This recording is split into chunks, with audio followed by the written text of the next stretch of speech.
On a longtemps pensé que l'eau était une ressource inépuisable. Malheureusement, on se rend compte que c'est loin d'être le cas.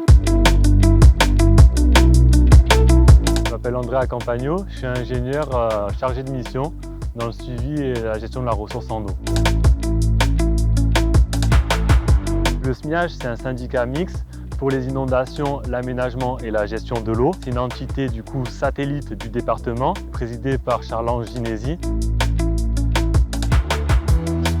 Mon département, du coup mon service, s'occupe de tout ce qui est risque lié à l'eau. Et moi plus particulièrement, avec mon pôle, on travaille sur la gestion des nappes phréatiques et de la ressource en eau. L'idée, c'est d'avoir une connaissance la plus fine possible de l'évolution du niveau des nappes. Donc du coup là, on va pouvoir aller voir directement sur site un piézomètre situé à Bec d'Estéron et relever le niveau de la nappe phréatique.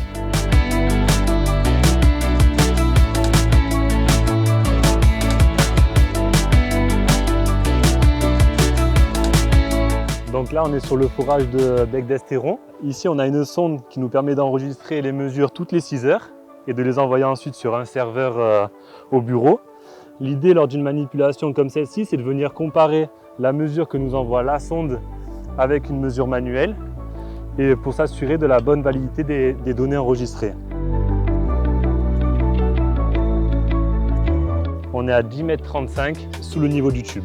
C'est une très bonne valeur. Il faut savoir qu'au pic de l'été en 2022, on avait des hauteurs d'eau qui étaient aux alentours de 22 mètres. Aujourd'hui, grâce à une recharge efficace et grâce aux pluies notamment du mois de février, ça a permis de relever bien les niveaux d'eau. Donc on peut voir ici le niveau des nappes au 1er janvier et on peut voir l'efficacité des précipitations qui sont arrivées durant le mois de février et le début du mois de mars, qui ont permis une réhausse effective du niveau de la nappe puisqu'on a repris quasiment 2,50 m de hauteur d'eau et ici la valeur du jour avec 10,35 m. Et on peut ainsi aborder l'étiage à venir de manière plus convenable. Dans les Alpes-Maritimes, on a la chance d'avoir une géologie quand même favorable qui permet de stocker l'eau, mais aussi on a une population qui est grandissante avec l'arrivée des vacanciers notamment l'été. Toutes ces connaissances-là, elles sont impératives à avoir, d'où la création du SMIAGE et des missions opérationnelles que porte le SMIAGE.